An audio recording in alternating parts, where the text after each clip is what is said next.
Niat berpuasa.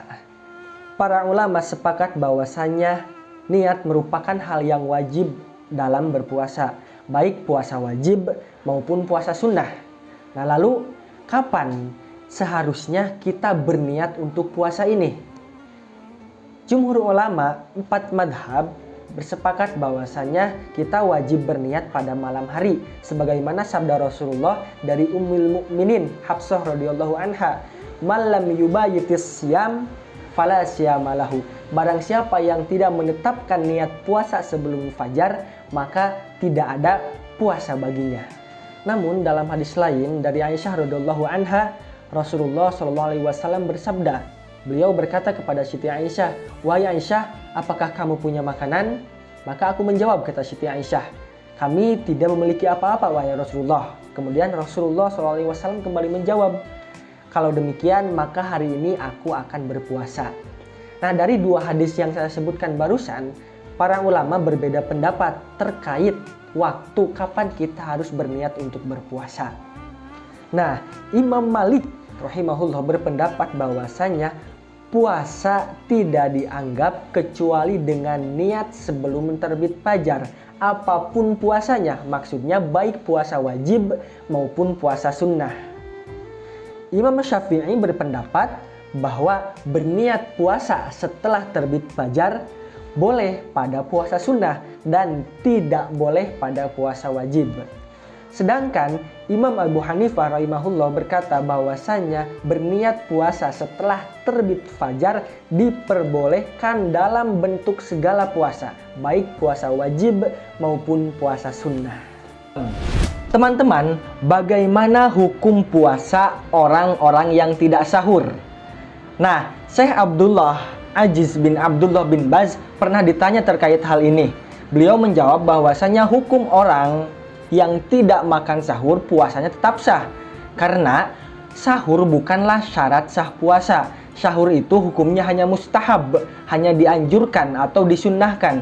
Karena Rasulullah Shallallahu Alaihi Wasallam bersabda, "Makan sahurlah kalian, karena di dalam makan sahur terdapat keberkahan."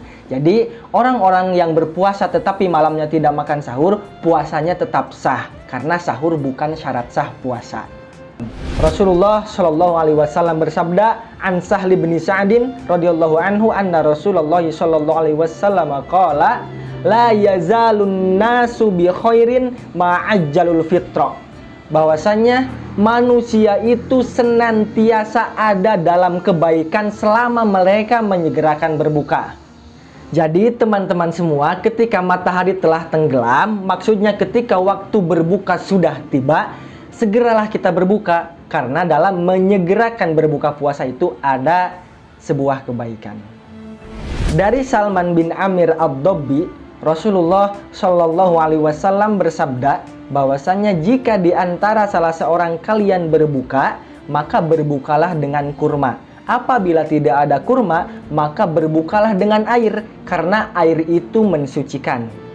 Lalu, apakah ketika disunahkan berbuka dengan kurma, disunahkan juga berbuka dengan hal yang manis lainnya? Nah, dalam kitab Kifayatul Akhyar tertulis pendapat yang dinukil dari Syekh Ar-Rawiyani, di mana beliau mengatakan bahwasannya apabila kurma tidak ada, maka berbukalah dengan yang manis-manis. Namun pendapat ini disanggah oleh Syekh Zainuddin Al-Malaybari. Beliau mengatakan bahwasanya 2 syekh, yaitu Syekh An-Nawawi dan Syekh Ar-Rafi'i, mengatakan tidak ada yang lebih utama untuk berbuka setelah kurma selain daripada air. Maka pendapat yang pertama tadi adalah pendapat yang lemah. Lafal berdoa berbuka puasa. Bagaimana lafal doa berbuka puasa? Nah, terdapat 2 riwayat yang masyhur terkait doa berbuka puasa. Yang pertama dari Abdullah bin Umar, bahwasanya Rasulullah Shallallahu Alaihi Wasallam ketika berbuka puasa senantiasa berdoa, "Zahabadz-dzama'u wabtallatil 'uruqu wa tsabatal ajru insyaallah." Sedangkan riwayat yang kedua adalah hadis mursal yang berasal dari tabi'in yang bernama Mu'adz bin Juhrah. Lafalnya seperti ini, "Allahumma laka sumtu wa ala rizqika aftartu." Teman-teman semua, siapakah yang boleh udzur puasa atau boleh tidak berpuasa? Nah, yang pertama adalah musafir. Para ulama sepakat bahwasanya seorang musafir boleh berbuka sebagaimana firman Allah Subhanahu wa taala, a'udzubillahi minasyaitonirrajim, faman kana minkum maridun aw ala safarin fa'iddatum min ayyamin ukhra. Maka barang siapa di antara kalian sakit atau sedang dalam perjalanan lalu ia berbuka, maka hendaklah untuk mengganti puasanya di hari-hari yang lain, dalam artian mengqadha puasanya. Akan tetapi tidak setiap safar diberikan rukhsah berbuka puasa. Para ulama memberikan dua syarat di mana ketika seseorang bersafar ia boleh berbuka puasa. Yang pertama adalah jarak safar. Ia sesuai dengan jarak safar diperbolehkannya mengqashar sholat. Nah, walaupun jarak mengqashar sholat ini ulama berbeda pendapat, di mana Abdullah bin Umar mengatakan bahwasanya sejauh 96 mil atau 3 hari perjalanan. Abdullah bin Abbas mengatakan sejauh 30 mil. Sahabat yang lain mengatakan 72 mil. Ada yang 18 mil, ada yang 3 mil. Nah, oleh karena itu jumhur ulama menetapkan bahwasanya safar tidak dikaitkan dengan jarak. Jadi selama kita safar berarti kita boleh mengqashar sholat dan boleh tidak berpuasa. Syarat yang kedua, para ulama menyebutkan bahwasannya safar yang kita lakukan dalam rangka ketaatan kepada Allah Subhanahu wa taala, bukan untuk bermaksiat kepada Allah Subhanahu wa taala. Karena safar dalam rangka bermaksiat tidak akan mendapatkan rukhsah atau keringanan untuk berbuka puasa. Karena dalam kaidah disebutkan bahwasanya kemaksiatan tidak dapat dijadikan sebab untuk mendapatkan rukhsah. Nah, hal inilah yang dikuatkan oleh Ibnu Athiyah, Al-Qurtubi, Al-Qarafi, ulama Syafi'iyah dan yang lainnya. Yang kedua, yang mendapatkan uzur boleh berbuka puasa adalah orang yang sakit. Para ulama sepakat bahwasanya orang yang sakit mendapatkan rukhsah untuk berbuka puasa. Dalilnya adalah ayat yang saya sebutkan di video sebelumnya.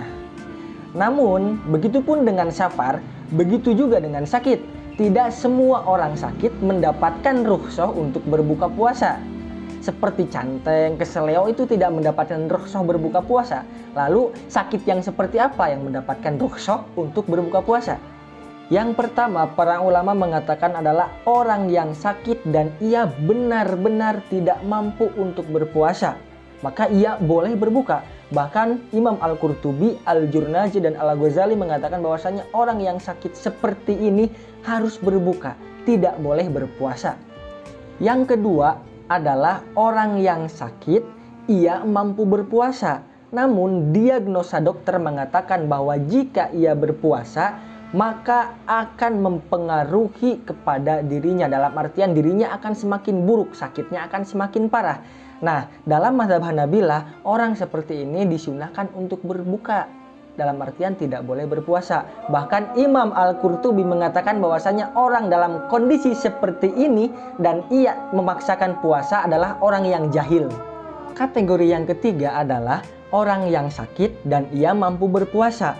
Namun ketika berpuasa ia merasakan sakit dan berat, namun masih dalam kategori yang wajar. Nah, orang seperti ini juga Ibnu Sirin atau bin Abi Robah, Imam Bukhari dan dikuatkan oleh Al-Qurtubi, maka orang seperti ini juga diperbolehkan untuk berbuka puasa atau orang seperti ini juga mendapatkan rukhsah untuk berbuka puasa. Para ahli ilmu telah bersepakat bahwa wanita hamil atau menyusui mendapatkan rukhsah untuk tidak berpuasa apabila takut membahayakan dirinya atau anaknya. Bahkan puasa untuk wanita hamil dan menyusui itu bisa sampai ke derajat haram jika bahaya yang menimpa mereka itu sampai ke derajat kehancuran.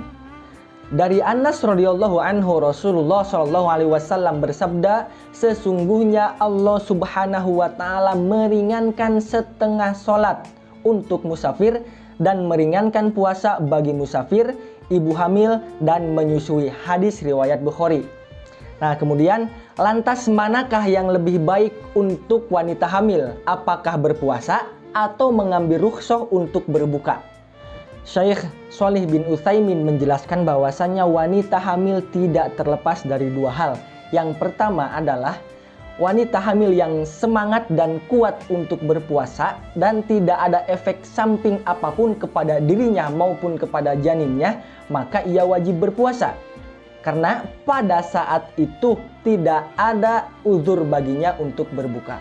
Kondisi yang kedua adalah wanita hamil yang berat dan lemas. Jika ia berpuasa, maka ia boleh untuk berbuka. Bahkan jika puasa memberikan efek yang buruk kepada janinnya, maka ia wajib untuk berbuka. Dalam artian tidak boleh berpuasa. Apakah wanita hamil dan menyusui itu wajib qadha dan membayar fidyah atau hanya salah satunya? Nah, para ulama sepakat bahwasannya wanita yang hamil atau menyusui mendapatkan rukhsah untuk tidak berpuasa. Namun di sisi lain para ulama juga berbeda pendapat terkait apakah mereka harus mengqadhanya atau harus disertai dengan membayar fidyah, atau harus kedua-duanya ataupun harus salah satu di antara keduanya. Pendapat pertama adalah pendapat mazhab Syafi'iyah dan Hanabilah, di mana kedua mazhab ini berpendapat bahwasanya wanita yang hamil dan menyusui wajib mengqadha puasanya dan membayar fidyah. Pendapat yang kedua adalah pendapat mazhab Hanafiyah, Abu Ubaid dan Abu Thawr. Mereka mengatakan bahwasanya wanita hamil atau menyusui wajib mengqadha puasanya tanpa harus membayar fidyah. Pendapat ketiga adalah pendapat mazhab Malikiyah. Mereka mengatakan bahwasanya wanita yang hamil wajib mengqadha puasanya tanpa harus membayar fidyah. Sedangkan wanita yang menyusui, dia harus mengqadha puasa dan juga membayar fidyah. Pendapat terakhir adalah bahwasanya wanita hamil atau menyusui cukup membayar fidyah tanpa harus mengqadha puasa yang mereka tinggalkan. Nah, ini adalah pendapat mayoritas para sahabat seperti Ibnu Abbas, Ibnu Umar, Anas bin Malik dan beberapa ulama di mazhab Malikiyah dan mazhab Syafi'iyah. Yang selanjutnya yang mendapatkan uzur untuk boleh tidak berpuasa adalah orang tua yang sudah lanjut usia. Menurut ijma' para ulama, orang tua renta yang sudah tidak lagi mampu berpuasa diperbolehkan untuk tidak berpuasa. Bahkan mereka pun tidak perlu mengqadha puasanya, cukup dengan membayar fidyah, memberi makan orang miskin sebanyak puasa yang mereka tinggalkan. Allah Subhanahu wa taala berfirman, "Wa 'alal ladzina yutiqunahu fidyatun ta'amu miskin." Ibnu Abbas radhiyallahu anhu mengatakan bahwasanya ayat ini tidaklah termansuh, namun ayat ini dikhususkan diperuntukkan bagi mereka orang tua renta yang sudah tidak mampu lagi berpuasa, maka mereka boleh berbuka puasa dengan membayar fidyah atau memberi makan orang miskin sebanyak puasa yang mereka tinggalkan.